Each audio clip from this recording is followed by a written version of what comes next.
Okay, so we are recording. I would like to say greetings to all Pokemon manga fans. Welcome to the Pokemon Canon podcast, where we will discuss and analyze the Pokemon Manga Series, which chronicles the adventures of Trainer Red as he journeys across the region of Kanto to become a stronger trainer. On his adventure, Red catches Pokemon, collects gym badges, makes allies and enemies.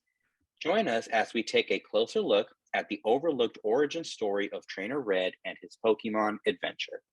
I am your host, Sir Serrato. And hi guys, I'm Daramu. How's it going? It's Fleur. All right, and this is the Pokemon Canon podcast. So yeah, we've been planning this for how long, guys? For quite a while. At least 6 months. Yes. I have a pretty good idea on time frames. I want to say it's at least been 6 months. And that's just when I finally cast you guys for the parts. So for the listeners that are listening to this right now, this has been a project that I've been trying to get going for about 4 years now. The problem is every time I find a co-host, something happens as to why they end up not working out or they end up just backing out. And in the last 6 months, I finally found two that I was able to keep interested in the podcast. So this is a 4-year project finally happening. But then after that, it was more of like timing. All of us having kind of the same time frame off. Yeah. Yeah, our schedules are very... Opposite. Yeah, adulting sucks, yeah. So really quick, I just want to say hi to the listeners. My name is Serrato. I'm the one that put this little podcast together. I'm a big Pokemon fan. And I discovered the manga series a couple of years ago, and I loved it so much, I was shocked that not many people were aware of it. And that was the main reason why I started this podcast. So we're going to go ahead and begin with the episode. Now, really quick, I just want to go ahead and do the brief synopsis, okay? And the thing about this episode is that we're going to do the first 2 chapters together. And the reason why I decided to do the first 2 chapters together is because I feel that the first chapter kind of ends on what I refer to as a commercial break.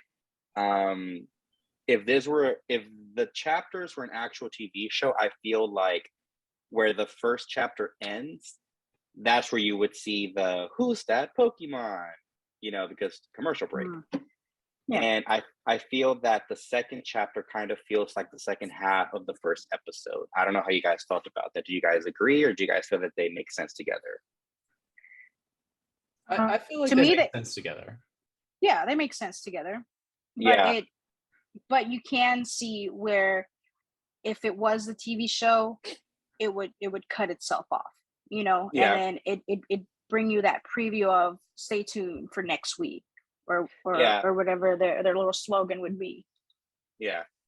The to be continued, how they do it on Pokemon. Mm-hmm. That's to be exactly. And it's been to be continued for a very long time now. I must say it's been 20 something years. Yeah, exactly. Well, I mean, in the anime, he did become a master. It only took him 20 years. Yeah, but it was the most pointless region to be fair. Oh well, yeah, for sure, 100%. Pointless? Yeah, I wouldn't say Alola was pointless. Why would you say it's not pointless? Because there was a lot introduced in Alola. That's when you discovered Ultra Beasts, wormholes. You start to see actual growth from Ash. His Ash Greninja was really nice, but you actually see, I don't know, I wouldn't classify it as pointless. I just was not a fan of Alola. It's usually my second lowest ranking game. So one thing that I always do, and this is just something I do on social media, I never say how old I am.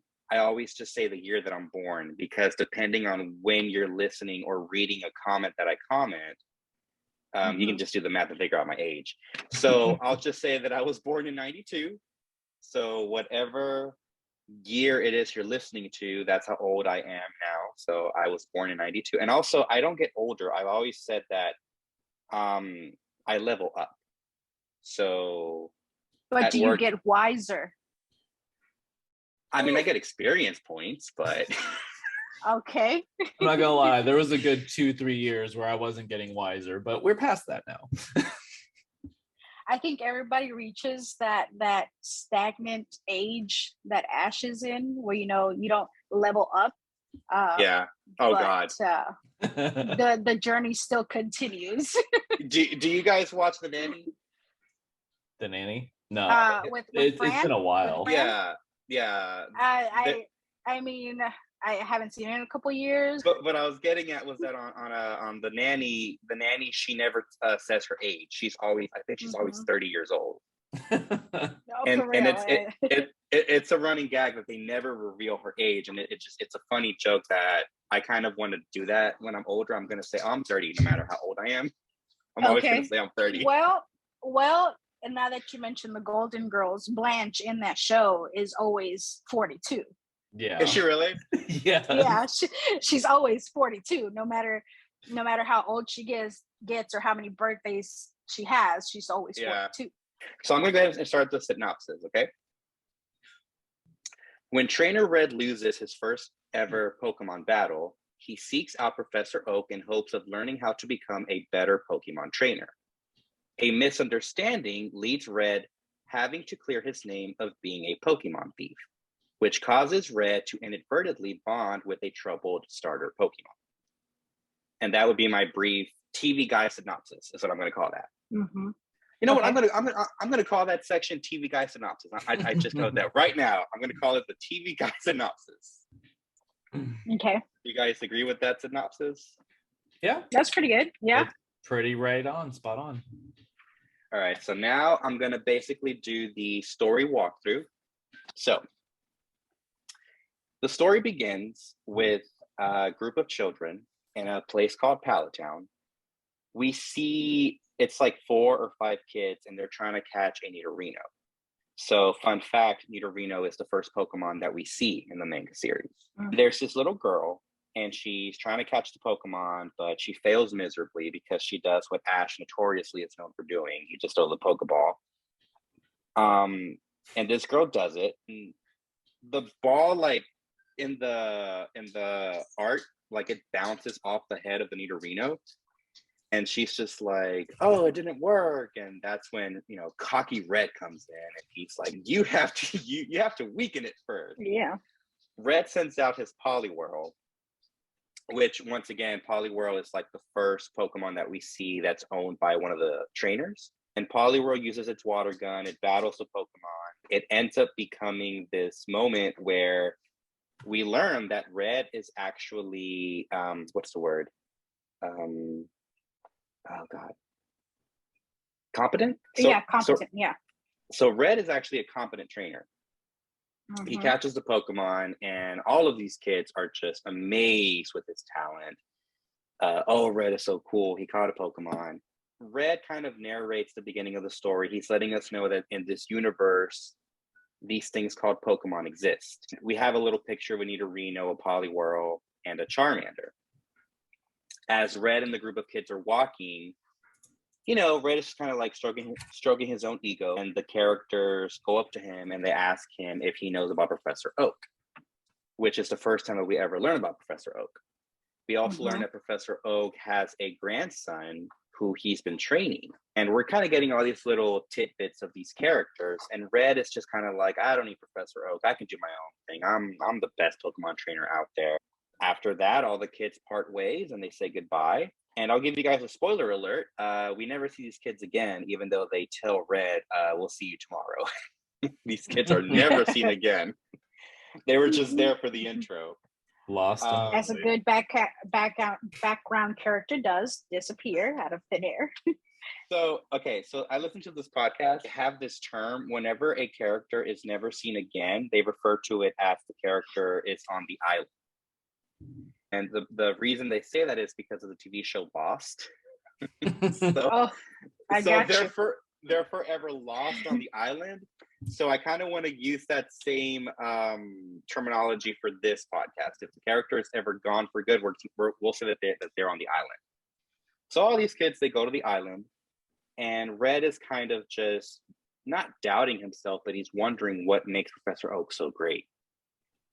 As Red is kind of like having this little moment of where he's thinking to himself, he bumps into a Team Rocket friend. We are introduced to the characters of Team Rocket. Now, Team Rocket, they're not the animated, colorful, lovey-dovey ones that we know as Jesse and James. I like the fact that not only is Red a competent protagonist, but Team Rocket is also viewed as being competent in this one. They're searching for some very rare, powerful Pokemon. Red overhears this, wonders what they're talking about, and so as they're looking for the Pokemon, Red decides to go into the forest to find the Pokemon. When he goes in there, he sees a young boy, which we all know exactly who this character looks exactly like. He looks just like Gary from the anime, but he's not Gary. He's the counterpart. He is the rival. Gary, in this one, we'll just call him Gary for now because his name hasn't been cleared. He sends out a Charmander. Now, did you guys notice the animation in Charmander, how he looks different from the cartoon series or even the games? Yes. Yeah. What did you guys notice about it? It's a little bit more animated. Like he looks more like a Velociraptor as compared to, you know, the "this is my cuddly bedtime plush." Like he looks a little bit more, I guess, threatening. So did you guys notice like the real distinctive difference that he has from the Charmander that we all know? I think part of it is like his feet. No, like I think I think it's his feet. I haven't seen. Or no, are you talking about the spine? What is it? Yes, the spine. Did you catch that? Oh, the spine. Yeah, so if you look on one of the panels, one of his spines kind of looks kind of like the Cubone spine. It does. And I noticed that, and apparently that was part of Charmander's early design when they were first creating the Pokemon. It kind of reminds me of, you know how in the older games, I think it's Coughing, that the skull is on his forehead and not his body. So this is an early Charmander design that somehow made its way into the manga series. So that kind of tells you that this was actually made before the anime was made. And I just find that very interesting. So back to the story. Red sees that Charmander is fighting this very powerful Mew. It looks like a very explosive battle, honestly. The kind of like the art here where you only see their silhouettes. As this battle's going on, you know, Red gets very excited. Oh, you're doing so well. But then the rival decides to surprise Red by calling back his Pokemon. And by doing so, this kind of strikes a nerve with Red. Red gets mad and he's like, why are you doing this? You could have won that battle. He just gets really, really mad about this. The rival's just kind of like, who are you? Like, why are you stalking me? Am I supposed to care? Mind your own business. You know, really telling him like, mind your own business. Yeah, like he's just like, why are you here? So then, what ends up happening is that Red, you know, being Mr. Cocky over here, cockydudes.com, he ends up sending out his Poliwhirl because he wants to show that he's just the best trainer. Not even like, what is it? 1, 2, 3, not even 4 panels later, Poliwhirl is getting his ass kicked. He's done. Like he's on the floor. He's got the little. No, he's not. He's not getting his ass kicked. He got his ass kicked. He's got. You know. I kind of have a theory that this was the moment that Poliwhirl got that little swirl design. Because he got it. Okay, yeah. He got his ass kicked so hard that his body was forever just dizzy. I mean, he went up against a Mew. You're not gonna beat a Mew, especially that early in the game. But dude, I want to talk about that later.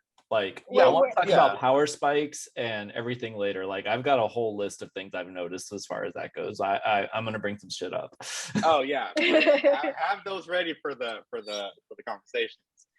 So then after that, poor Poliwhirl has his ass kicked, and that's when Red is like, probably as like a level 3 Pokemon against probably like a level 50 Mew. I mean, regardless, Mew's a mythical, you know, and I mean, this just kind of shows that, yeah, like Red is how can I put it?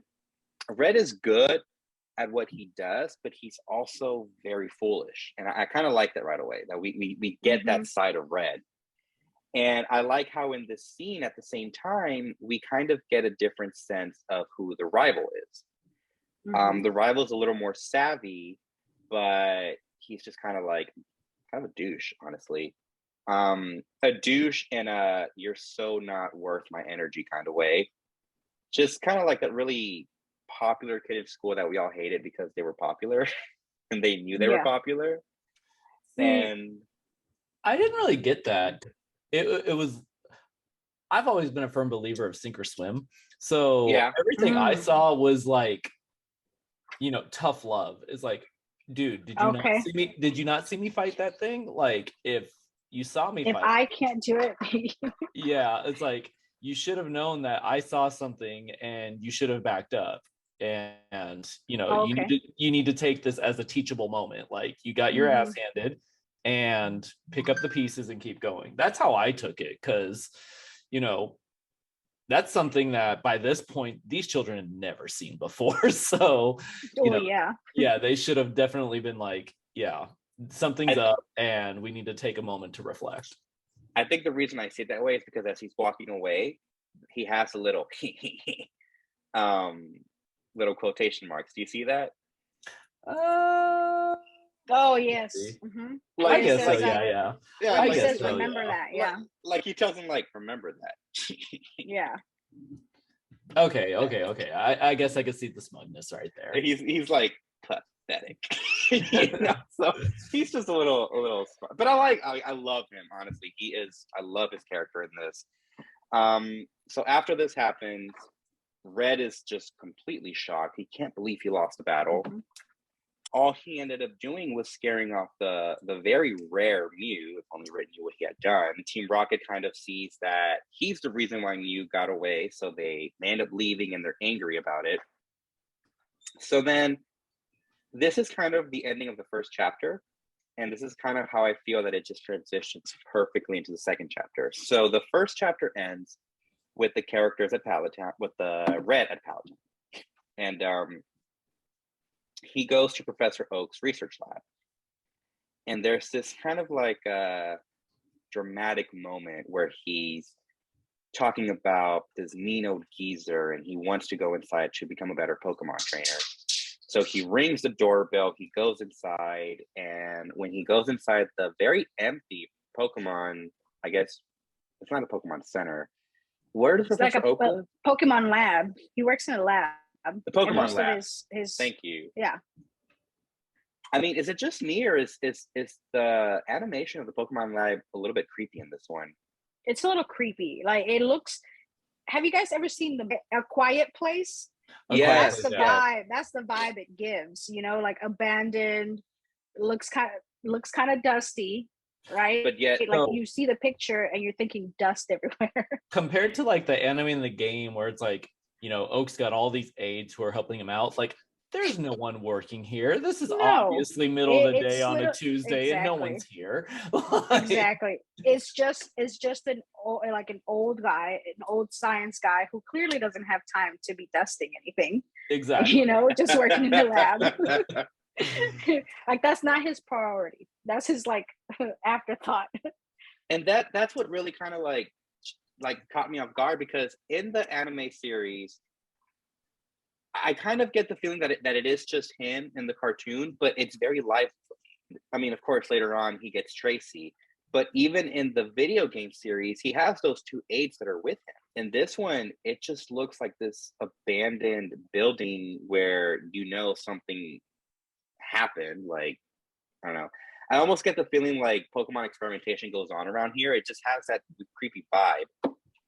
But it's funny how that's just how it's presented. That's not really the reality, because we know Professor Oak is not really a villain. I mean, if anything, Professor Oak is probably one of the most progressive characters. He's one of the most unintentionally progressive characters, because Professor Oak does not assume your gender. So let's just be very clear about that. He's always very cool and asks you. He's always like, are you a boy or a girl? They need to update what he says to are you a boy or a girl or something else, you know? Yeah. If they honestly just like, how do you identify? And just let you choose, that would probably be the best way to go about it. And you know what? I can actually see Pokemon doing that eventually. Because they know their fan base. They know that people our age are the ones that are playing the games. So Red enters the building and he's looking around and he comes across a Pokeball. When he lifts up the Pokeball, there is a Bulbasaur inside, which we all know is one of the 3 starters. And there's this cute little moment. I don't know why, I just love that image of Red holding up the 2 Pokeballs and he's got the Poliwhirl with the Bulbasaur. I just love it so much. There's something very sweet about the innocence of Red's smile in this picture, because he just loves Pokemon. As he's examining the Pokemon, the door opens up behind him and we get a very cranky old Professor Oak who enters the scene. And when he enters the scene, he's like, "You Pokemon thief, you're trying to steal my Pokemon." And Red completely freaks out. He falls back and he ends up somehow opening all these Pokeballs. We get a Kakuna, a Pidgey, a Weedle, a Metapod, a Rattata, a Poliwag, all these little small Pokemon. There's even a Tentacool in there for some reason. And the Pokemon just fly out and they run out. A Pidgey flies out and it goes on Professor Oak's face, which was a pretty funny little animation. And even like the sound they added, the blick, was kind of funny. Professor Oak gets angry and it's like, I gotta get the Pokemon. So you know, a few minutes go by, or not, I mean, I guess like an hour, I guess, goes by. Because it even says later, much later, where I'm guessing the majority of the Pokemon have already been recovered by Red. Red and Professor Oak, or Oak tells him like there's still some Pokemon missing and they probably ran out into the city. So Red decides to go out and get them, and Red's like, oh, and Professor Oak is like, oh no, you don't. You're just trying to get away with being a thief. Like, I'll go with you and we'll get the Pokemon back together. We'll retrieve them together. So then they're in the city. They're tracking down a cute little Meowth. And can I just say that this Meowth is very chubby. It's fat Meowth. You know how like Pikachu, there's fat Pikachu from the 90s? Yeah. And the new Pikachu is like the real skinny one. This Meowth is like a fat Meowth. And I think he looks a lot cuter this way, honestly. That's probably like an early design. Yeah, and because if you really look at it, it's not just chubby, but it looks like it's shorter in stature. Yeah, I saw that too. The legs are not as long, and that's what so, you know, the one thing I like about these books is that you really see a lot of their original artwork, or at least a lot of what they wanted their designs to be. So they end up catching the Meow, and they're done. They're basically done with all the Pokemon. There's just one Pokemon that they have to get, and that Pokemon just happens to be the star of the show, which is Bulbasaur. So they're looking for Bulbasaur, they find it, and we kind of get the sense that Professor Oak is a little bit worried about this one, but we don't know why. So Red sees it, he's like, there's Bulbasaur, let's go get it. They go after it. I like this little bit here because Bulbasaur lures them into the Viridian City gym. And I like that if you pay attention, the gym is abandoned, which anyone who's ever played the games knows that when you go through Viridian City, you're not able to access that gym right away. You have to beat get all the badges, and then you're able to at the end. And I like how they added that little storyline as well in the manga series. So when they go inside, there's a sign that reads closed on there. they go inside, and while Professor Oak is busy looking for Bulbasaur, Red is very intrigued with the statue of a mysterious man, which we all know is Giovanni. Mm-hmm. They see Bulbasaur, and Professor Oak tries to approach Bulbasaur, but Bulbasaur ends up tackling Professor Oak. By doing so, Red kind of steps in. He talks to Bulbasaur, and Bulbasaur is kind of nervous in this moment. He's kind of very reserved. For some reason, he has trust issues with humans. Red kind of steps in. He does what he's best at. He's able to have a bond with the Pokemon. And by doing so, he's able to tame Bulbasaur. So Bulbasaur does this cute little cat thing where it's purring. I mean, it even has purr on there. So I picture a cute little Bulbasaur purring. And that's how Red and Bulbasaur become friends. So then, right as everything is kind of becoming a mellow situation, we get a Machoke who busts out wearing his Andrew Christian underwear, and he attacks the trio. I'll say the trio for now. He attacks them. I love how in this moment he's about to basically sucker punch Red, and Bulbasaur releases a Vine Whip, which, did you guys notice that the Vine Whip comes out of a different area than it does in Yes, on his bulb instead of on the sides. Yeah. It came out of the bulb, and I'm like, that's not the right area, but I'm guessing that might have been an original design. Who knows? Realistically, this makes more sense. Exactly. It does. Exactly. It does. Because I mean, like in the anime and all that, it comes out from the sides, which there's no sign of anything being there completely. Yeah. But Honestly, coming out of the bulb is more believable, more realistic. Yeah, like any Pokemon I've ever seen use Vine Whip in the anime, the only one that I've seen use it that looks correct is today's episode that came out with Cradilly, because it literally looks like the things on the side of his head are using the Vine Whip. So I was like, okay, no, that actually makes sense. Well, also, I think maybe like Chikorita or Bailey.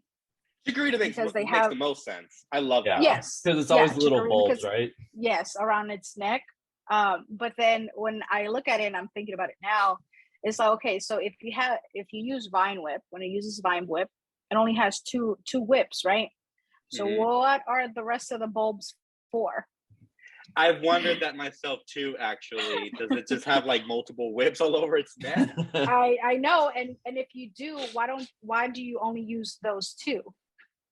Yeah. And it also kind of raises the question that if Pokemon really do forget attacks when they learn a fourth attack, does it just lose the ability to like expand those? I mean, so I wouldn't say it loses the ability to expand them, because the Pokedex information still kind of takes in. So yeah, like there are going to be certain things where it's like, even though they don't know the move, their actual Dex information will still make those things viable.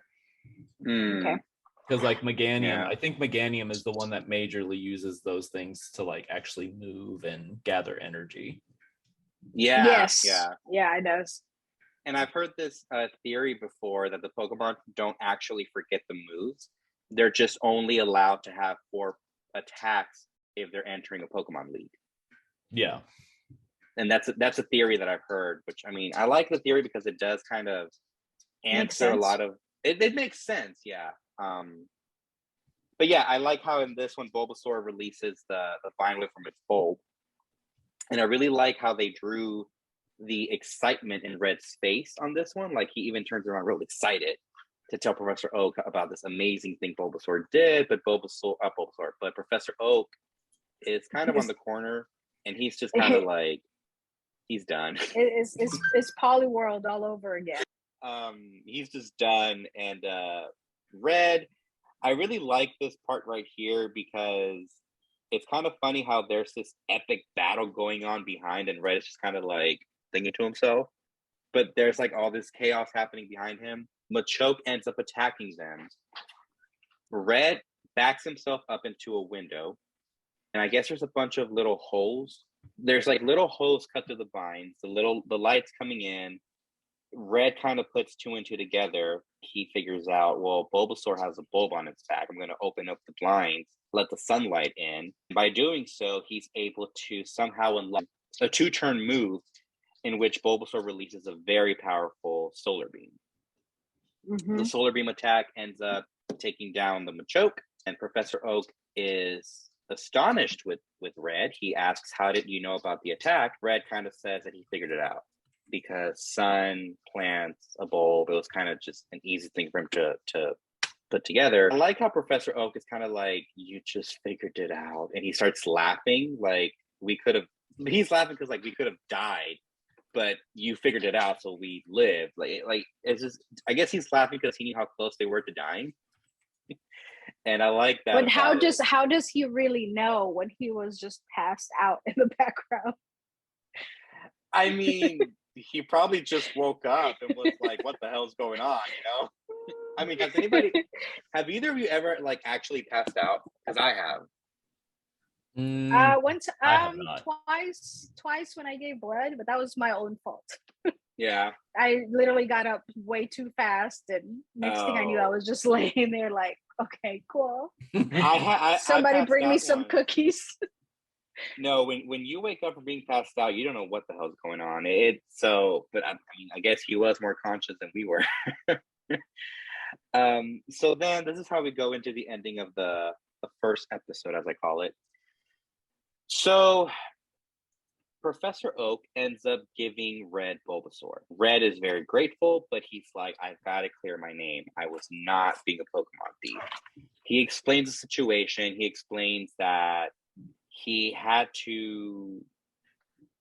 basically explains that he went looking for help for Professor to give him some coaching because he lost his first battle ever to a Mew. We don't actually see this in the chapter. It just has it kind of shows that he's explaining it to him. And the last couple of pictures, Professor Oak asks Red what makes a good trainer. He says, if you think that knowledge and tricks make a good trainer, then you're wrong, because what makes a good trainer is the bond that you form with your Pokemon. Because Red was able to form a really good bond with Bulbasaur, that's what makes Red a really good trainer. So then this is when he says, what is your name, son? And Red's like, Red, sir. And so he hands over the Pokedex, and Red becomes a Pokemon trainer from this moment. The very last image, it's basically Red excited that he's starting his own little journey. Professor Oak is like, I'm glad you're doing this journey. You're going to go down this route. While you're there, you're going to, well, he doesn't tell him what it is, but we know, of course, that he's going to encounter his grandson. The very first episode ends with Trainer Red looking out into the forest as he begins his Pokemon journey. And that is the walkthrough for the first episode. So, what did you guys, first of all, let's do a character analysis. What did you guys think about Trainer Red as a character based on this one? So one of the major things I look at when I'm reading these is what I know about Red in the video game, because that's what I'm most familiar with versus the Red I'm seeing here. And when I say like the Red in the video game, like it's not just like blue and red, like it's goes to silver and gold, it goes to platinum, it goes to sun and moon, like the Red that you see all throughout the series, even in Pokemon Masters, like Red still is a part of everything.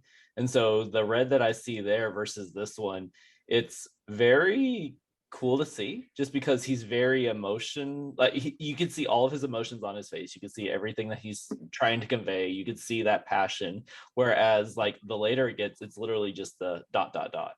or it's one word answers, or it's like a quick quip.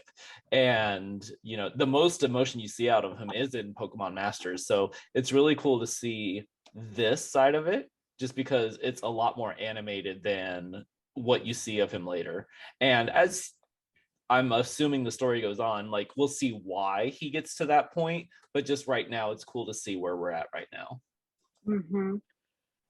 It's funny you say that, because a lot of people have this perception that Red's character never talks. Really? Oh, he Yeah. definitely talks. Yeah, in the video game, he talks anytime you encountered him. Yeah. He always had something to say. Yes, it gave, and I think this is where a lot of people get confused if you don't play the game very often, or you're not very familiar. That there's there's Red, there's Gary, there's just the opponent and stuff like that, where people get confused with these characters. Is, for example, in Yellow, video game Yellow, you do encounter him and he does have conversations with you, but it does give this like Ash and Gary type rivalry feel, but it's you and versus Red. So it's like people get confused sometimes with their characters, but it's mostly people that don't watch they don't watch the anime, they don't read the mangas, they just oh well, let me just play this Pokemon game for just like 2 seconds and call it a day. See, when I went to Anime Matsuri here in Houston, I went dressed up as Trainer Red, and a friend of mine went dressed up as Pikachu. I cannot tell you how many people went up to me and they were like, "You're not supposed to be talking. You're Red," and I'm like, "Oh, I'm Red from the manga, not from the video game." Yes. I'm like, there's a difference, people. But of course, I wasn't an asshole to them. I was like, "Oh, right, I'm sorry." But no, and also they would. I don't know. I think I hate when people would say, "Oh, are you Ash and Pikachu?" I'm like, "No, I'm Red and Pikachu. They're different characters." That's just ignorance. I've had people call Paul, my husband, I've had people call him Pikachu, and he's obviously in full Eevee getup. Like, that's just people being ignorant. So I'm just like, well, okay, yes, those are the people that literally call everything a Pikachu or a Charmander. Yeah, like, because let's be honest, those are the only things that they know. Yeah, like you have that one person's like, "Oh, you playing your Nintendo today?" It's like, no. No. I have different consoles. Yeah, exactly. That's it. That's all they know right here. Just these two. Yes. Yeah, and nobody knows is that, or it's like, oh, I Charmander and what is it called? They'll know Charmeleon, and then of course Charizard. What's everybody's favorite, Charizard. I think that's the only evolution everybody knows. Yeah, because even it's funny because a lot of people. Okay, so my sister knew Charizard. She did not know Raichu. She saw my Raichu Plus. She was like, "What's wrong with that Pikachu?" I'm like, "That's the evolution." And then my nephew was like, "What's that?" I'm like, "That's Pikachu." He goes, "Is that Pikachu's mommy?" And I'm like, We'll go with that. Yeah, that's Pikachu's mommy. That's fine. Sure. That's when you have to explain to the officer, "I killed my family because." And but yeah, so that's what I like about Red in the series, because you do see a lot more emotion from the actual character. So what do you guys think about the rival? Now, I need to kind of explain something about the rival. And this is something that I know a lot of people, a lot of our listeners are going to get kind of like very passionate about and very angry.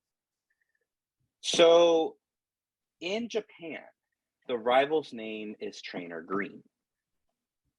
That's when he was originally named, okay? Pokemon was supposed to be red and green. Red is the protagonist, green is the rival. When it was translated to America, they changed his name to Blue because I guess they felt that red and blue was more marketable here in America. So in translation, his name was changed to Blue. That's why in the video games, he's known as Blue. And a lot of the things that people know, he's known as Blue. And then there's a girl trainer. Okay, now we'll get to her character later on. What I like about the manga is at first they flesh out Red and the rival, and then they bring in the girl. Her name is Blue, but in America, they tried changing her to Green, but they couldn't do that because people already knew what was going on, which is why they changed her name to Leaf. So I refer to the rival as Trainer Green. The mangas refer to him as Blue, for the sake of arguing, I'm going to refer to him as the rival, just for the sake of arguing. And the girl trainer, I'm going to refer to her as Leaf. So it'll just make it easier, because I'm telling you, when we get emails, when we get comments, this is going to come up a lot. So it's better to just kind of like address it now. And it's very painful because people confuse red and ash. People confuse blue and green. People confuse blue and leaf. I mean, the first generation was a mess. The funny thing about that is that the reason why the names were changed initially was because they did not know if Pokemon would be successful in America, which we already know it became a huge thing in America. It was one of those generation defining things. I think that Pokemon was a huge part of our childhoods for all of us, you know? And I kind of wanted just to clarify that. So we will be referring to the trainer as the rival. If you guys want to call him Green, that's totally up to you. But I'm going to be referring to him as the rival. So what did you guys think about his character, the rival? Now, I love the fact that he's cocky. So, and again, it could be just because I'm 90% robotic. I didn't see him as cocky. I saw it as, you know what, this is a teachable moment. Let me go ahead and make sure this person understands. Like, even with the as he was walking away, I still didn't see that as cocky. I still saw that as this is a teachable moment. But again, I'm all about numbers, facts, and truths, so that could be why I thought of it that way. This is a teachable moment. I'm going to educate this person. Yeah. So I'll agree with you on that it is a teachable moment, absolutely. But the part that to me personally is cocky is when he's walking away and he is like chuckling to himself, you know, because in his head he's like, okay, like my Charmander it's a really good Pokemon, you know, it's clearly stronger than yours. Would I be dumb enough to go and attack a Mew? Absolutely not. You know, but I feel like the reason that he is cocky is because he has more experience than Red, which is justified. His cockiness is justified. Like, as opposed to if he was, you know, like barely going on his journey and this is like the first Pokemon he's ever caught, then I feel like then it would be a different kind of cockiness, you know? Yeah. But that's just my opinion. He's just very like, who is this peasant and why is he stalking me? Yeah. See, I'm gonna start using that. I didn't pick that part up, but like I said, everything else, I definitely saw it as, you know, even if he had not thrown in that like, just the sheer fact that he threw out a Charmander, did what looked like flamethrower. So you know, it's a very strong attack for a first stage Pokemon, and it did nothing. So he withdrew. Like, anyone who was watching should have been like, "Oh, something's up," and backed away. And Red did not. Yeah, I do like how, even though they're not those characters, I do see a lot of Ash in Red, and I do see a lot of Gary in the rival. Not excessively, but I see just enough to see how they are their counterparts. This is basically, I kind of view the anime, the manga series, and the video games as like Spider-Man No Way Home. The multiverse. Yeah, it's the multiverse. Can you imagine if like Ash and the two Reds like all teamed up? That's pretty cool. What did you guys think about Professor Oak? I've always had this image of Oak being very eccentric, very nice, very welcoming. And in this one, he's very hot-tempered, short, very, you know, get off my lawn. Like he has like this vibe of I'm a hermit, you know, kind of feel, and I completely agree with you. He has a different vibe because in the cartoon series, as I remember it, once Ash, right, Ash went on his journey, Professor Oak and his mom were just like butt buddies, anywhere one of them went, the other one went also, and he was more Mr. Mime, approachable. Exactly. So, well, okay. So with that, one thing I did want to add into that also is his character reminds me a lot of Agatha.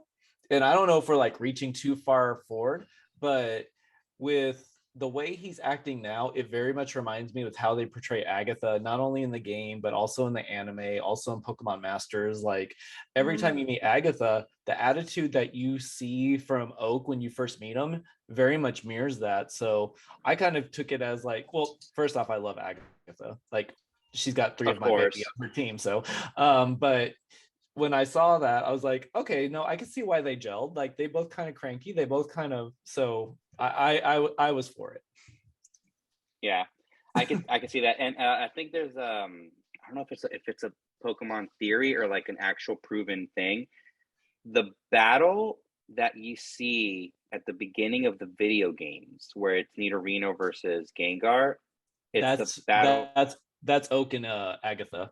That's actually verified canon as a Pokemon Masters. Oh, it's canon. Okay, so it's not just a theory; it's actually verified. No, it was canon as of like a year and a half ago. Like Agatha, if you do enough like storyline progression in Masters, they'll have like a little interaction with someone. So like Oak and Agatha are talking about that fight and how he should have lost, and he still ended up winning.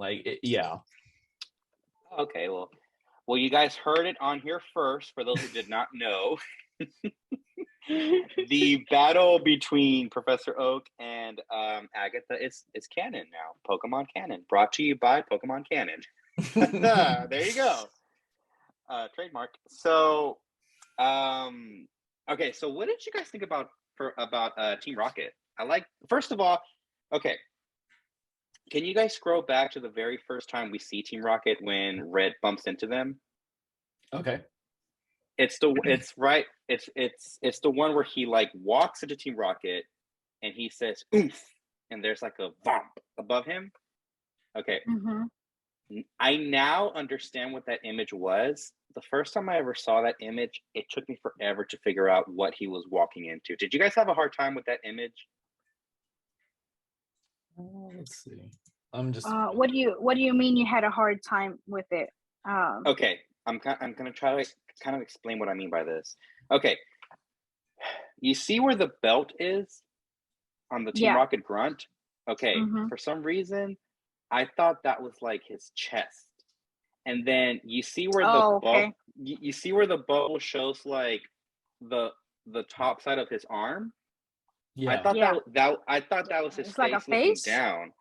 The first time I saw this, I could not figure out what that was. I thought that weird white circle was an eye. I thought it was like this creepy smile. Yeah. You see it, right? I see it, yeah. But then if you look by the V, his mouth is right there. You see like the bridge of his nose. Yeah. I thought that was profile. His hair. Oh my god. Okay, so the explanation point above him, that's supposed to be like Mew getting away, right? Yes. Yeah. So yeah, no, that's what I took it as.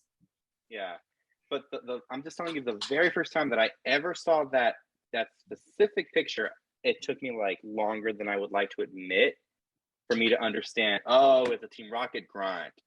I just thought it was this really creepy creature looking down. I was like, oh wow, they're really going dark with this. But anyways, just a fun little thing about when I was reading it. What did you guys think about Team Rocket in this one? Oh, I am all about organized crime. Yes, that's exactly what I was gonna say. I love an agenda. So when I saw it, I was like, nah, fuck this kid in his Polo World. Those are a dime a dozen. Back on task. Yes. I was all for it. And like they're more like he said, is just organized, period, as opposed to anything else, like whether it's the video games or the anime series. Oh yeah, they have these plans, absolutely great plans, right? Like, but they're just that, just plans. Here is Mhm. like you get your plan, your execution, and you see a little bit more of just A little bit more overall follow through. organization. Yes, exactly. A little bit more Yeah. follow through. Thank I you. always Yeah. hated it's like, hey, I understand that there's this volcano going on behind us, but I feel like we should Pokemon battle real quick. You hit that kid with a bat and you get back to work. Like... Exactly. Yes. And Like there's more of that. I don't want to give too much away, but what I'm okay. So because out of the three of us, I'm the only one that's actually read the entire Kanto series, so I know where the story goes. So I'm going to talk about this as if what my feelings were when I was first reading it. One thing that really stood out to me was that there didn't seem to be a focused Team Rocket grunt. They were kind of all viewed as like this organization, where we just knew that they were the villains. As the series progresses, you will see that there are some Team Rocket grunts that they do focus on, who have more of a starring role. Kind of like how in Harry Potter they have the Death Eaters, and they're all just Death Eaters. Not but then necessarily not necessarily like Jesse and James, but like I guess the Butch and Cassidy role that you see like later. Yes, exactly. Yes. Okay. So you will see that there are some Team Rocket grunts that will have a more prominent starring role, and I'm actually kind of interested and excited to see what you guys think about who they are, because when I first read it, I was like, oh, this is interesting. I'm living for it. Is Lance secretly a part of Team Rocket? Lance? No. That would actually be hilarious. JK, don't tell me. Don't spoil. I'm not. But I can see that though.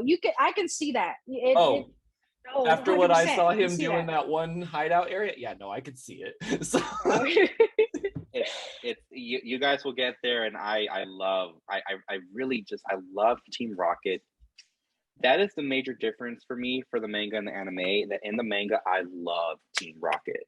They are villains that I can actually get behind. Because they're organized. In the anime, it's just so formulaic. Oh, I'm so tired of them blasting off again. I'm just tired of it. And it's even worse now, because now they have this running thing where Meowth always has this little fantasy of why the Pokemon of the week is good to get to Giovanni, and I'm just like, it's getting even more and more formulaic. I'm done with the anime. And but the manga, yes. Well, one of the reasons I don't like it on the anime is because, okay, yes, they do have this goal of catching Pikachu, right? And I see that, and I see why. Yes, Pikachu is very strong and everything. But how many times do you have to get blown away by this Pokemon or a different Pokemon, and you coming back to it over and over again, knowing the outcome at the end of the day? Like when as Team Rocket do you say, you know what? Let me try to take something else. I am just tired of Team Rocket, but yet I love Meowth. He's so cute. By the way, on my desk, behind my desk, I have 7 Pokemon plushies, so I could just grab them at any given moment. It's the starters with Eevee, Jigglypuff, and Meowth. So that's why okay. They're right behind. They're right behind, and they're behind my MacBook, right below my Kingdom Hearts Keyblade. Oh, okay. Well, that I bought at the Renaissance. She fancy. At the Renaissance Festival. I bought it at the Renaissance Festival here at the one in Texas. I bought it. It was like $80, which was cheap for them. Because I've seen their weapons for like Halo for like $200. This was actually cheap, which is why I bought it. Yeah, it was. I'll take it right. And it's made of metal. Oh. It's made of metal. So if anybody I collect the pops. If anybody ever breaks in, yeah, beat them heartless. I collect the pops. So right now I'm in search of a Lucario. So I go to the GameStop once in a while. I went today. I found a different pop. I found actually I collect pops in general. I found a Valkyrie. Okay. Right.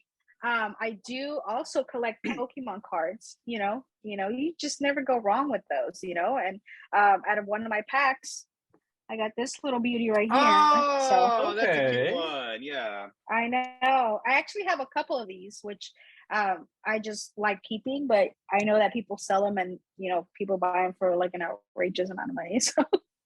I collect the Pokemon cuties, the sitting cuties. Oh, okay. I have the whole set. Oof. Oh. It's hard to collect Pokemon Pops. Like, there's so many, What I want to do eventually, because right now my home situation's changing a little bit, but I want to change my desk to the other side of my room, and behind me I want to put like special bookshelves to display the Pokemon plushies during the podcast recording. I think they would look cool in the background, but that has to wait a couple of months from now. So yeah, have you guys seen Black Widow with Scarlett Johansson? Yes. You know the opening, the really tragic one where they show all the little girls and are being abducted. I don't know why. I had this image of like this back of a truck opening, and all these Pokemon that are being abducted are scared by the Team Rocket grunts. Because Pokemon that's more of did y'all go see the most recent Jurassic World? No, I haven't saw it yet. No, you haven't seen it. Okay, so are you guys planning on seeing it? I'll be seeing it soon. Yeah. I can't figure it out. Yeah, there's it's a little vibe there. Okay. So now let's discuss the Pokemon in these episodes. So now we did get a fair amount of Pokemon, but I want to focus specifically on 3 Pokemon. What did you guys think of Poliwhirl? What did you guys think of Bulbasaur? And what did you guys think of Charmander?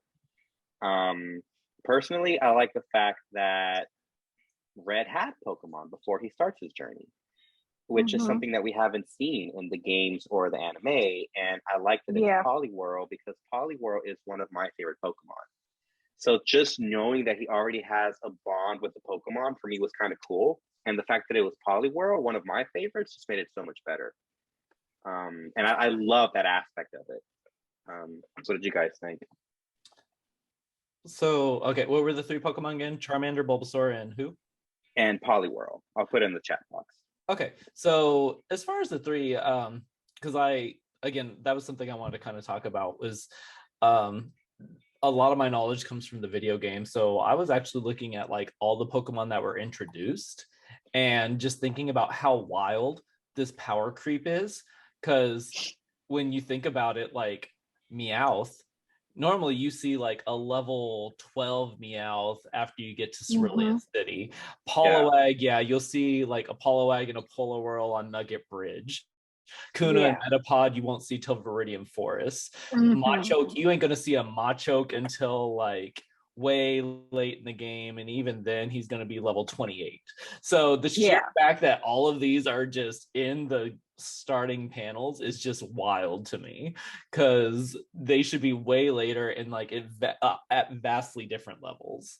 But like you have to work for them. Exactly. And they're just chilling in Oak's lab or in an abandoned gym waiting to beat you up. So but like with the 3 specifically, like it was really cool seeing Charmander and Bulbasaur. The moves that they were using, again, going back to the power creep thing, like it was just wild to see a Charmander using Flamethrower, because that means it's at least level 38. It was wild to see a Bulbasaur using Solar Beam, because that means it's at least level 48? Where are my notes? 48. I think 40. Well, I think he learned. I think he learns like Solar Beam starting in level 35 and up. And any of them past Red and Blue, yes. And the original Red and Blue, if you had your Bulbasaur, it had to be level 48. That's when he would learn Solar Beam. And so you have this level 48 Bulbasaur just chilling in Oak's lab. Yeah. Which kind of raises the question of, how did Bulbasaur get to that level on its own? Did it just without evolving at that? Is that why it's so brooding? Because he's seen a lot of things. Probably. Probably 100%. You know what? It's just wild. It's just wild. Like I was just like thinking about all the power creeps that you have to go through for like some of the things that we saw in these first 2 chapters. I'm like, dude, this is just wild. It's just really, really wild. No, but they're literally there. Their Pokemon are just there for the picking. Like these Pokemon that normally, I am familiar with the games a lot more. You know, like as I still play now and then. You know. Yeah. So you do have to, you know, in the game you have to select your first Pokemon. You have to battle a couple of times because, to be honest, in the game, let's be honest, like the only 2 moves you have is like growl and maybe quick and tackle. Exactly. Scratch, like exactly. A move that will, you know, just maybe weaken the stats of your opponent for a little bit. Yeah. And a move that if you're not quick enough, you're gonna die. You know, you're just gonna be passed out. Even thinking about this compared to Pokemon, was it Pokemon not Legends? What was the one that was like the 4-episode mini series that came out? Oh, Pokemon. I know what you're talking about. It's Pokemon Origins, thank you. If you look at like the Charmander Squirtle fight for that versus what we saw in this, it was literally them using scratch and bite, and it wasn't like, you know, yes, it was literally a Squirtle biting a Charmander. As compared to this, you have a Charmander full out causing explosions in the forest trying to catch a Mew. Like, it's just wild. So I kind of want to go back to what you said earlier, Daramu, because I think that you just helped me figure out something that I had never thought of. If Bulbasaur does know Solar Beam, then he has to be in his 40s level-wise. So I think that we just figured out that is why he's broody. So my headcanon is that he has seen a lot of shit out there. He's had to fend for himself, and that's why because he's old. Because he's old. So that is my headcanon officially. So that is the Pokemon headcanon. That yes, that is why Bulbasaur is broody, because he's had to take care of himself. I love he's that. Old as hell. Yeah, he's just an old man. He's an old man. Well, okay. So when you say that, if he is grouchy, right?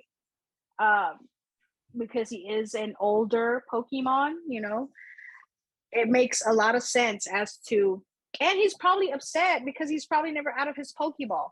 Exactly. Like, let's be honest, Professor Oak, he's collecting Pokemon not to battle them specifically and to make them stronger, but to study them. You know, so that's why all these Pokemon are in line in these Pokeballs, just sitting there, not chilling there, because let's be honest, they're probably claustrophobic at some point. I mean, can we just talk about these Pokeballs? Yes, that was my next point. It's so creepy, right? Because in the anime and stuff, in the cartoons, the Pokeballs are sealed. You go to the store, the Pokeballs are sealed, but in the manga, the Pokemon can literally watch you, and you're watching them just trapped in this little ball. You can't tell me that's some kind of traumatizing experience. It's almost like the Pokemon they shrink to the size to where there is like an inch between them and the ball. I mean, It's kind of depressing when you see it, because have you guys seen those Pokemon fan arts where they show what people think the inside of the Pokeballs look like? Yeah. Yeah. And they're like beautiful sceneries. Like a Squirtle will be in like a little glacier, and it's got a nice little swimming area. And I always like to believe that maybe that is what the Pokeballs are like inside. They're a nice little home for them. This just kind of said nope. They're that literally that takes away the quote unquote magic aspect as to what you would think a Pokeball would look like on the inside, and they're like, oh no, like it's literally nothing on the inside, but it's a little hollow space. You put a Pokemon in, they have a little bit of room to wiggle, and they could watch you do anything. It's very sad. I mean, honestly, I think that's probably the one thing that really upset me about the mangas. I'm like, this is just sad. So, okay. I know that there was some stuff that you guys wanted to point out. What do you guys want to read from your notes or bring up for the discussion? Do you guys have anything? I think Dharma, you had a few things you wanted to bring out, or did you already touch on them? Yeah, I got the creep flamethrower versus solar beam. Red versus red in the manga. Yeah, I think the only other thing that I would touch base on is it's really funny how the kids at the beginning were just throwing balls at the Nidorino, and he's like, "You idiot, that's not how you do this." And now literally canon in the show, you have Go, who that's all he does is throw balls at Right?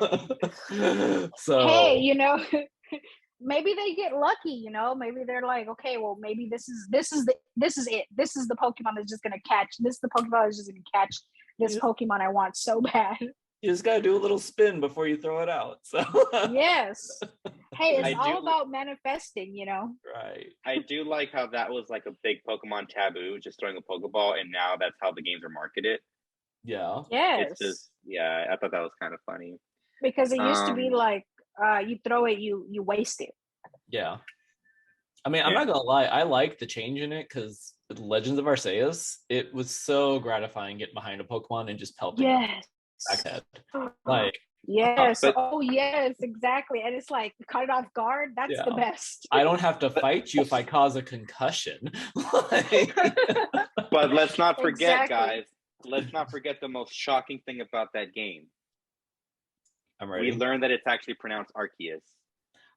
Is it? Because and I used to say Arceus is based off of like 6 different religions, so I've heard of it like 6 different ways. No, so, I used to say Arceus as well. Like that's how I always knew it. And then when I saw the commercials and they're like, pre-order now, Pokemon Arceus, I was like, whoa. Really? I'm gonna send you a video. That's a shock right there.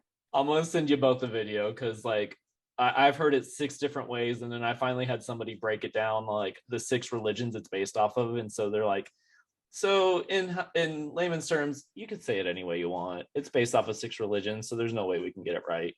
So okay, good, because I like calling it Arceus.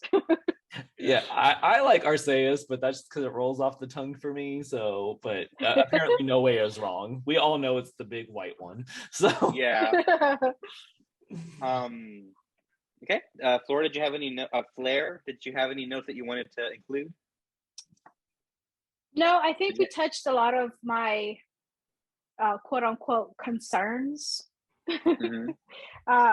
And I think it's like one of those really good introduction episodes when you want to catch the attention of someone. Yeah. For like a new manga or like a new TV show, a new anything. You know, I think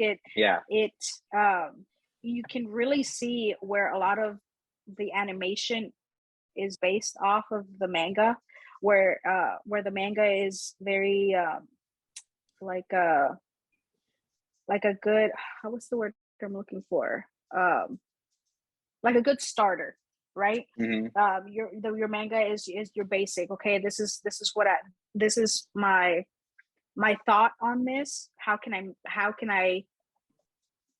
I don't want to say make it better, but how can I improve? I guess it would be a better word for it.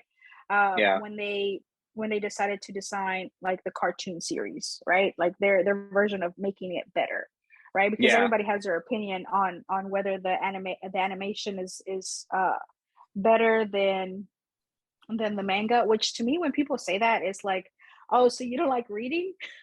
I know that bothers me. It's Harry Potter all over again. When people say, "Oh, well, I like the cartoon better." Oh, so you don't like reading? Okay, just say that. Right? Because it's 2 completely different point of views, right? Yeah. It's 2 different point of views. Yes, there's similarities here and there, but everything is completely different. Like it's not the same, and not even in the video game. So, yeah. Okay, fair point. We're going to go now into the fun trivia section. Now for trivia, it's kind of an interesting one because the trivia here is that Pokemon manga follows the story of Red, and I know that a lot of people, which I'm glad you brought it up earlier, Daramu, is that people follow the Pokemon origins, and they think that that is somehow like the actual origin. The name is just misleading. I've actually been asked this before. Someone once asked me, they said, in the Pokemon origins, why is it that Red starts off with the Charmander? If I thought you told me that in the original series, he starts off with the Bulbasaur. And there is a reason for that. So the reason why Pokemon Origins is called Pokemon Origins is because it's based on the very first Pokemon team that was ever played through with the game. So when the creator of the game, I forgot his name, the first time that he ever played his Pokemon game, that's the team he chose. So he chose the Charmander. So it's an origin because that was the first playthrough of the game, not because of the actual Pokemon. And you can actually look up what his original team was. I don't remember exactly who all he had, but I know that one of the first Pokemon he had on his team was Charmander, and he had a Jolteon. He had a Jolteon. By the end of it, he had a Gengar, a Lapras. I think at one point he had a Dodrio. I'm trying to remember just off memory, but I would have to go back and like check all the rest of them. Did he have Alakazam or no? I don't think he had an Alakazam. No, he didn't have an Alakazam. I know that one for a fact. Because that's literally, because in any Pokemon, like to me personally, that's been my biggest weakness when it comes to like another trainer having, like one of the gym leaders having a Pokemon that could beat me with the Alakazam. Well, Alakazam also had like copyright issues, so for the longest time they couldn't even use Alakazam. Yeah. Because there was some magician that had the name trademarked Alakazam, and he just would not let go of it. He finally let go of the trademark to it last year, so Pokemon can finally start actually using the name Alakazam again. Oh, I did not know that. So he for sure didn't have an Alakazam, but yeah. Okay, yeah. And also Gen 1 was, I mean, you guys, I'm pretty sure, especially you, because you're a competitive player, you know that Gen 1 was broken, right? And Alakazam was like ridiculously overpowered. If we're going to talk about broken, Bulbasaur was pretty broken, because if you did Toxic and then Leech Seed, there was a glitch where you would heal for as much as Toxic did damage. Are you serious? Yeah, so you could literally just do it, and as long as your Bulbasaur or Venusaur didn't die, you weren't going to lose. On which one? Yellow or red and blue? Okay, that's like, I never played those. Yeah. I played yellow. I did not know that. Well, the reason I know that it's broken is because Dark and Ghost, well, first of all, Dark did not exist. Secondly, Ghost was not effective against Psychic. And third, the only good bug attack was Pin Needle or Pin whatever. Needle? Yeah, that was the only decent bug attack, and only a few could learn it. For whatever reason, like I don't remember why, but like certain ghost attacks would work Psychic. So like if you tried to use Lick on a Drowsy or a Hypno, it just wouldn't work. Like there were a lot of bugs like that. Because in Generation 1, originally Psychics were immune to ghosts. That was later changed. Well, like, but if any manual you read or anything, they're like, oh yeah, you should pick a ghost type because they're good against Psychic. It's like, are you sure? Because the only thing that's hitting them is Nightshade. So I trust me, I know, because I was trying to beat the Pokemon Stadium Pika Cup and I couldn't, and my friend was like, just get a freaking Alakazam. He's like, get an Alakazam, teach it all the fire punches and you're all the elemental punches and you're good to go. Yeah. And sure enough, I beat it like that. Yeah. All right. So now we're going to go on to the next section, which is the funniest, cringiest, and best moments. This is when we discuss the things that we thought were either funny, cringy, or the best moments. So I'm going to start off with the part that I thought was the funniest. If you guys pay attention to when the kids are first talking about Professor Oak, the only thing that they say about him, the only thing, and I wrote it down, give me just a second. I said, Red claims people say Professor Oak is a mean old geezer. But the only thing the other kids said about Professor Oak was that he was a man who knew a lot about Pokemon and that he trained his grandson. So I thought it was funny that they never said anything negative about Professor Oak. Red was just like, oh, this old geezer for no reason.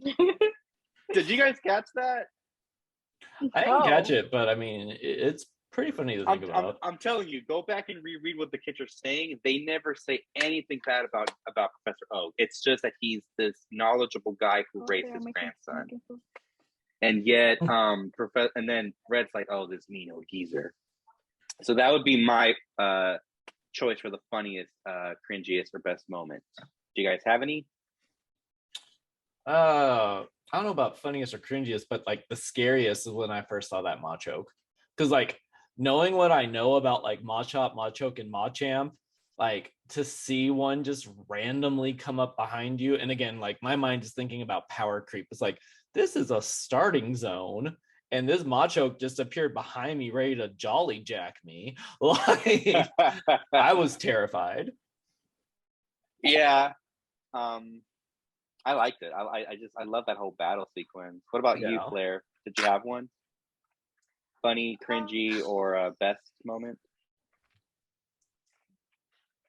I think that one of the best moments has to be when you see that that bond between the Bulbasaur and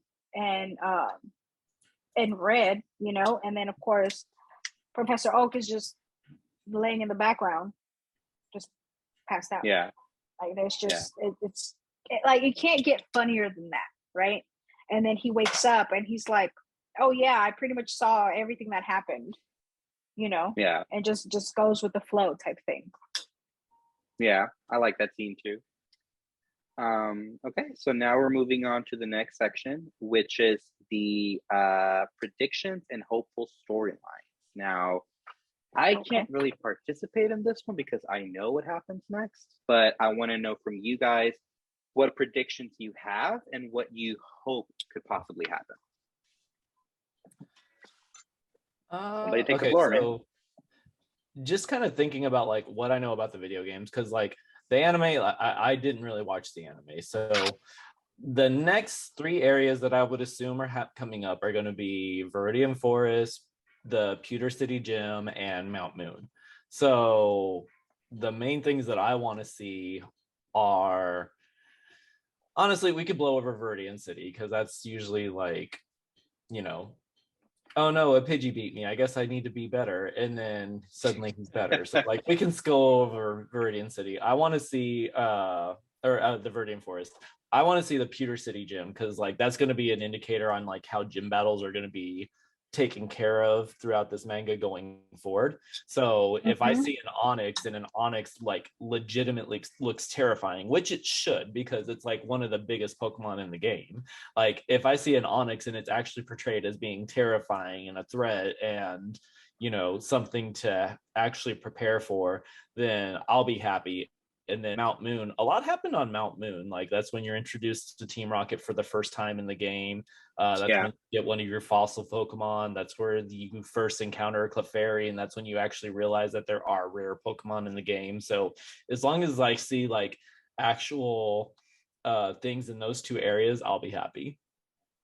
Okay. So just kind of like stay true to the game a little bit. Yeah. Well, I mean, it's just what I know. So if I see anything that's outside of that, obviously I'll be happy, but that's just what I'm expecting. Okay. Very good. Fleur?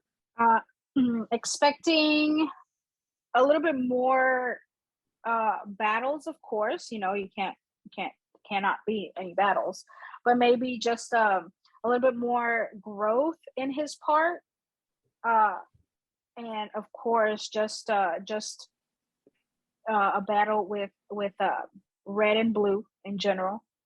That would, and just a progression, right? So you want to do what I want to see is just the progression, right? So from the first episode, one's very cocky, the other one's like, okay, you know, I have my one water Pokemon, just learning from his mistakes, right? As time progresses. So each battle is supposed to teach you something, right? That you didn't know before. Like, for example, okay, so what would be a stronger attack? What would be a stronger defense for my Pokemon? what can I do different in the next battle, not just for myself, but for my Pokemon. So I just want to see that journey of his battle growth, if you will. I'll just say that I won't give any spoilers, but I'll just say I'm glad that that's one that you're looking forward to. But that's all I'm going to say. Okay. Okay, so then the next section would normally be politics. Now, that is a section that I will like to have for our Patreons. But as of right now, I haven't really figured that specific section out. I might launch the politics section maybe by the fourth or fifth podcast recording, because also I don't think that there was really much politics in this one. I was like, are we talking about like how do we feel about Pokemon trafficking? What are we talking? I would just like it noted, I am strongly against Pokemon puppy farms. Like I mean, I was referring. I want to catch my stuff in the wild. You know, I want to know where they come from. I was referring to like gender. How sometimes, especially in these old school cartoon series, they're a little sexist. But the thing is, there were no female characters in these two chapters, so we really can't go there. I mean, if you want to like glaze over it right now, we could easily talk about like why there were no girls in it, because it's very simple. Boys are easier to market to. It's like, hey, we've got these aggressive little monsters. You look like an aggressive little monster. Maybe you want to buy this. So exactly, yeah. So I mean, that could be the primary reason why girls aren't featured in this right now, because usually, like at a younger age, girls are usually advertised as, oh, well, you like dolls, so here's some dolls. Dainty, like. very, very dainty and very fragile, you know, little creatures. Yeah. So do I think it's right? Absolutely not, because as a male homosexual, I played mostly girl characters in almost any video game I played. So, and as a lesbian, I was playing a lot of Nintendo. Yeah. Instead of playing as with a dolls. Homosexual, I always play as the sexiest guy. So it's funny because there's two types of gay guys. The ones who play as the girl fighting characters and the ones who play as the sexy character. Wow. And I've seen this a lot. Well, as a lesbian, I always played as the boy character. Okay? So wait, am I the odd man out? Am I the villain? But with like a female name, you know? Yeah. Just to keep it a little spicy. No, but I'm glad you brought that up, because it's true. I didn't see it that way. But no, it is marketed towards boys. That is the intent of Pokemon. Obviously, I don't think they were prepared for how big it was going to get. Oh, obviously not, because if you go and look at Cynthia, she pegged. That's a bad bitch. There is no way around it. Cynthia pegged in the bedroom. There's no way around it. Oh no, otherwise, 100%. Like so, the way her Pokemon are trained and how they move and stuff. And did you watch last week's battle? No. Bitch pulled out a fucking thing of lipstick, did one of these numbers. She's just like, by the way, I'm ready to win. And then she mega evolves her Garchomp. Oh my God. It's like, okay, if you don't tell me that's a bad bitch, I don't know what is. Exactly. Like in that stadium, if you didn't go and see like the one group of homosexuals, like, yes, bitch, slay. Like it's just...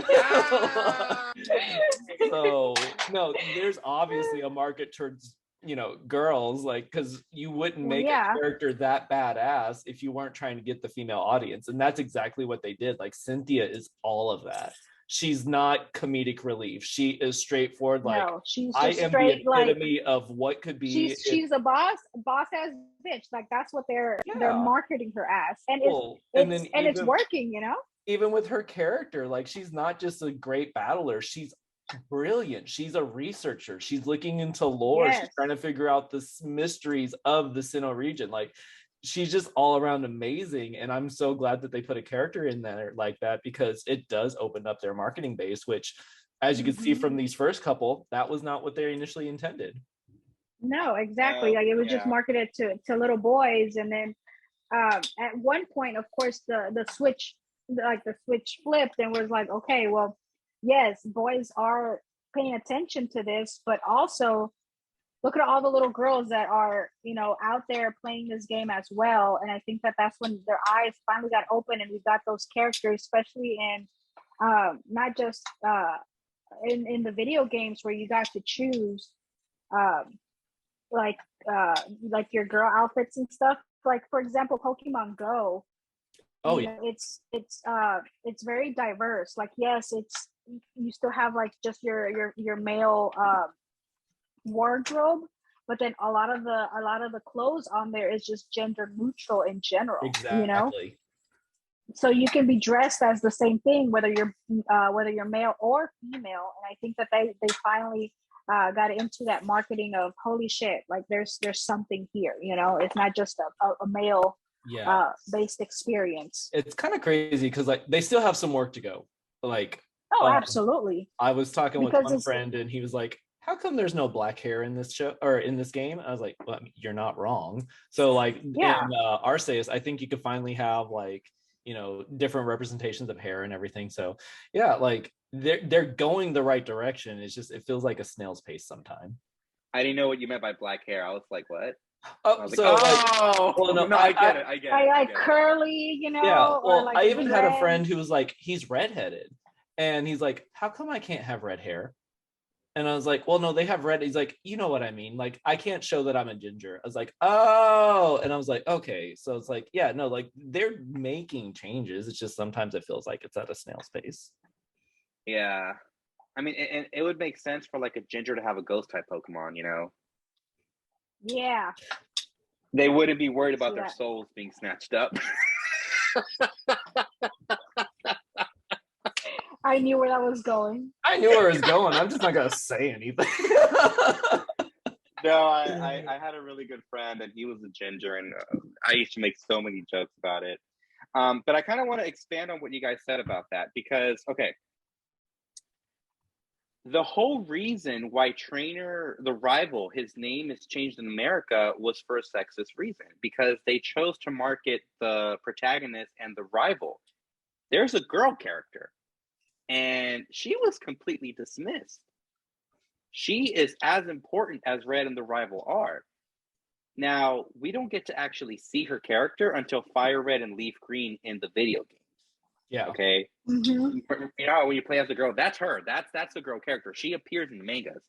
So it is kind of interesting to think about the fact that they were solely focusing on the male demographic. They did not really care for the girls. And it's like Red, Blue, and even Yellow could have had this awesome girl character in the games for anyone who wanted to play as the girl character. Yeah. Obviously, they were able to fix this in time for Let's Go Pikachu, Let's Go Eevee, and look at that. I mean, girls freaking loved it. They got to play as a girl character, and that's what I really. So no, I actually never thought of it that way either. But it actually sexism actually influenced the game's outcome in America in a way. Oh, for sure, 100%. Always. So I think that's kind of sad. So yeah, so we need to kind of pay attention to that as we go on to the next chapters, and we'll get more into that. So then we're pretty much at the end of the podcast. Now, the last thing that I want to do is, and this is going to be kind of a fun one. Now, for the next ones, you guys will have more time to prepare, but this one you're going to have to kind of like figure it out. Do you guys watch Friends? Yes, I've seen every single episode. I just haven't seen anything recently. Same boat, same boat. Okay. Do you guys watch, let's say, I don't know, Hannah Montana? I do not. No. Okay. Did you guys ever watch Gossip Girl? I did not. No, Are you guys fans? Started, but no. Are you guys fans of Harry Potter? I mean, Yes, I know I'm a but Slytherin, but that's as most of it goes. I'm a Gryffindor, but I'm not like very, deep into it. I'm a Gryffindor, and I'm very obnoxious about it. So, this section of the podcast, it's a really fun section because we have to give our titles for this episode asked if they were titled as a Friends episode, a Hannah Montana episode, a Gossip Girl episode, or a Harry Potter book. Now, you guys know that every single episode of Friends, like for example, they're titled The One Where Rachel Finds Out, or The One with the Monkey, or The One with the scoreboard game or whatever.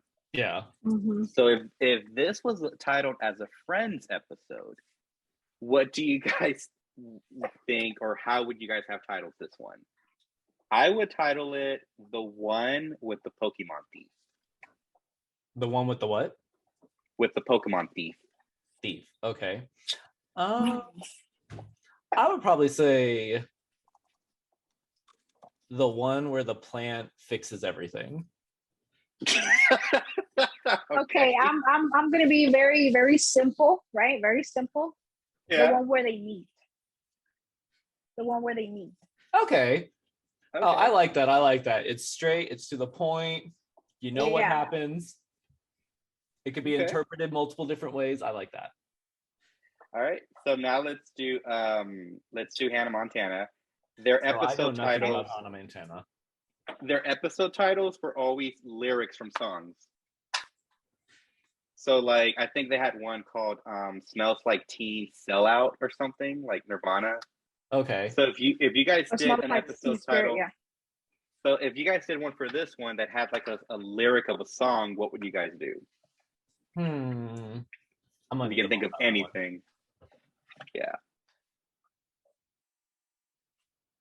Just anything fun. The only I don't know why, but the only lyric that comes to my mind, and it's not because of a song, is because of, you know, the name of the group is, you know, Journeys, Don't Stop Believing. Yeah. Oh. Gotcha. But that's only because it's Journey, you know. I like that. Okay, so just because it was like on my mind the entire time I was reading this thing, I would go with Level Up by KDA. Okay. Yeah. Oh, clever. The levels made no sense to me. Like anything that I was looking at and reading is like none of this would make any sense. So Level Up. Yeah. See, and like I should have prepared for this one. If I had to do a song for this one, you know what? I'm gonna be. Oh no, I can't do that one. Damn it, I can't do that one. Why not? I was gonna say, by the way, Perry. like I'm just now cooking and I'm making ramen. It's okay. I was gonna say Katy Perry's Electric, but Pikachu's not in this one, so it'd be kind of stupid. No, that wouldn't make. Yeah. How about Katy Perry's Firework? I was like, I'll give you Firework. That's where my mind went right afterward. Yeah. Firework. There were explosions. There were things. It was fine. All right. Yeah. We're gonna do the last one because I think we should prepare for this one for the next one. But the last one, and we have to get this. If this was a Harry Potter movie title, what would this be? Trainer Red and then you insert the rest. Trainer Red and the crotchety old man. Oh, okay. Okay. Trainer Red and the grumpy Bulbasaur. Ooh. Okay. Damn, or would Grant or Grampy be better? Just because, you know, from knowing Solar Beam, it has to be an old as shit Pokemon. I'm gonna go with Trainer Red and the Solar Beam. Trainer Red and the Solar Beam. Very on point. Okay. That's mine. I'm gonna write it down. Trainer Red. Save that for later. So I'll send you guys like I sent it to you guys before, but I'm pretty sure it's got lost in the emails. I have like a little template of how the podcast episodes go. Okay. So I'm gonna give you guys the TV shows. We're gonna do Gossip Girl because Gossip Girl, all their episode titles were like a play on words with the movie title. So like they had one called The Revengers, a play on word on the Avengers. And I said another one, but I forgot it as I was like explaining. Wait, is this the old Gossip Girl or the new Gossip Girl? The old one. I haven't seen. Don't even bother me with the new one. No, I'm talking about the Blake Lively. Blake Lively and Lake Nista Forever, not these new nobody. I mean, either way, I hadn't seen either one. So. Well, the original one's still better. Fun fact for those who don't know, the actress who narrates Gossip Girl also is the voice of Anna on Frozen. Oh. Yeah, it's Kristen Bell. Kristen Bell. So for those of you who she was in Veronica Mars. Yes. So for those of you who have not made that connection, Anna from Frozen is the one that's narrating Gossip Girl. So next time you watch Gossip Girl, just remember that. All right. So before we end the podcast, was there anything anyone wanted to say? Going through my notes one last time. I think I'm good. Everything was, I've said everything I want. All right. And we're going to end We're going to end the podcast with one last thing. We're going to play a quick game. We're going to play Who's That Pokemon? 20 questions. Okay. I am thinking of a Pokemon, and you guys have up to 10 questions each to ask me what Pokemon it is. You can only ask yes or no questions. And if you guys get stumped, I win. Whoever guesses the Pokemon wins. And I want to keep a record at the end of the season to who had the most wins. Okay. So, go ahead. Go. I'm thinking of a Pokemon. You can only ask yes or no questions. Are you an electric type? Yes. That's my first question. Are you a Pikachu? I don't like this game. All right. Actually, you know what? Even before you had even started talking about it, I was like, it has to be Pikachu. Has to be. Like, there's no question about it. So we know going forward we need to expand our Pokemon base. To be fair, I thought that Pikachu was appropriate for the first episode. But that's an obvious one. The next obvious one is a Charmander. For me. So just for this episode, I made it simple. Think of a different Pokemon for the next podcast, okay? Don't let it be a Charmander either. Or a Charmeleon or a Charizard. All right, we'll do that. All right, well, this is... Or a Poliwhirl. All right. Poliwhirl. This is Serrato signing off. Thank you, guys. Cool. Okay. Thank y'all very much. Thank you. All right, you guys have a great night. Bye. Bye. Y'all too. Bye. Bye.